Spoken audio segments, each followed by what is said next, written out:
Streaming. Hello. Hey, getting started. Happy Monday, everyone. I'm back for another daily update on what it's like to start a company. Today, the question I would like to address is, do you need a bookkeeper?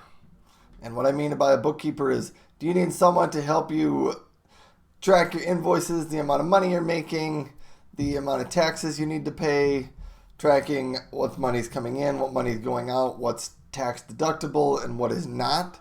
Well, honestly, I don't really know a whole lot of those things. I don't know. This is my first time starting a business. So I have a guy that I go to church with who found out I started a business, and he said, "Hey, Ryan, I heard you start a business. I would love to help you out. If you just want to stop by my office, I'll sit down for an hour. I won't charge you anything. I'll just tell you a little bit about things you probably need to make sure you're doing. Like, where do you track your finances? Where do you keep track of this stuff? You know, what tools are you going to use? How do you do this?" So those are some of the things he wanted to talk about. And I'm just trying to make sure my live stream is still up here. And it is. So that's fantastic. Let me refresh this page and make sure I see anything here. So that's fantastic. Oh man. There we go. We're up. We're live. Anyhow, thanks for watching, everybody. I am gonna quick turn my volume down on a couple of these.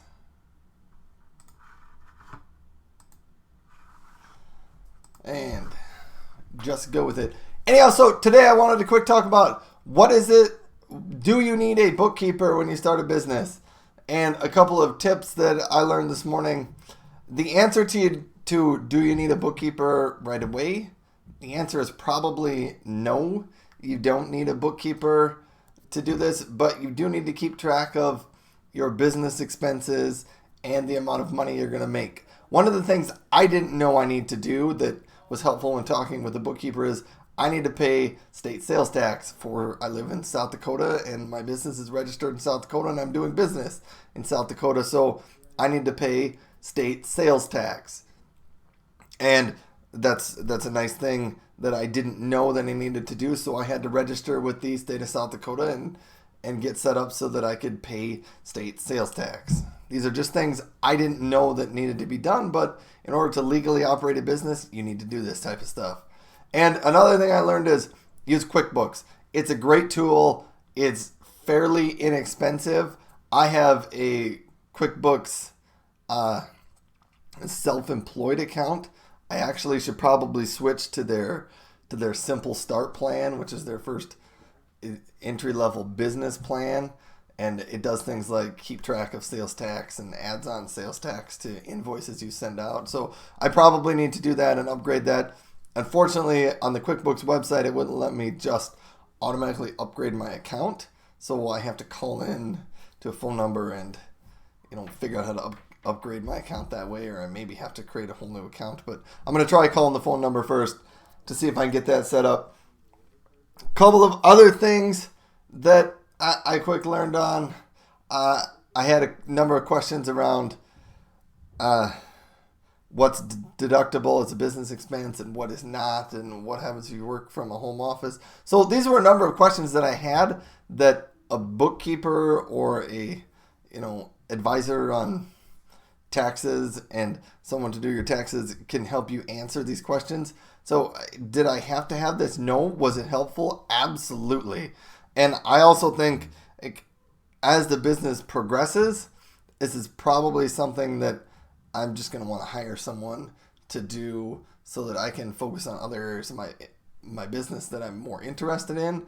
But as of right now, I'm not bringing in enough money that it warrants paying for a bookkeeper to do that. So as the months and years go along, having a bookkeeper do this for me, it's probably a good idea. Initially, to get started with, it's probably not essential, but if you have a friend or somebody in the business, my guess is a lot of them would offer to meet with you for free at first, just to help you get things going and make sure you're doing the right stuff, because later on when your business gets more successful, that's probably where you're going to go for your bookkeeping services. So yeah, so if you have some connections, try to use those.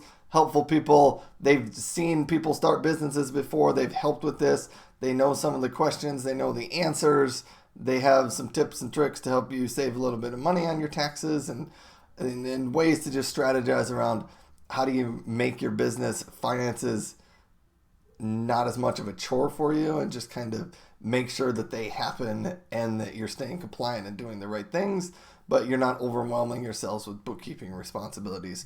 So those are my thoughts today on why do you need to get a bookkeeper, or do you essentially need a bookkeeper at the beginning?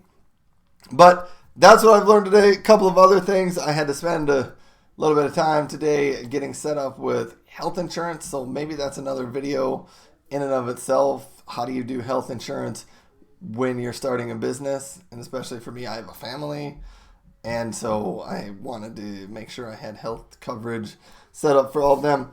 But I think that's probably a video for another day. That's what I just wanted to stop in and talk about today and mention. That's what it was. So have a great day, and I will probably be back tomorrow. Thanks, everybody.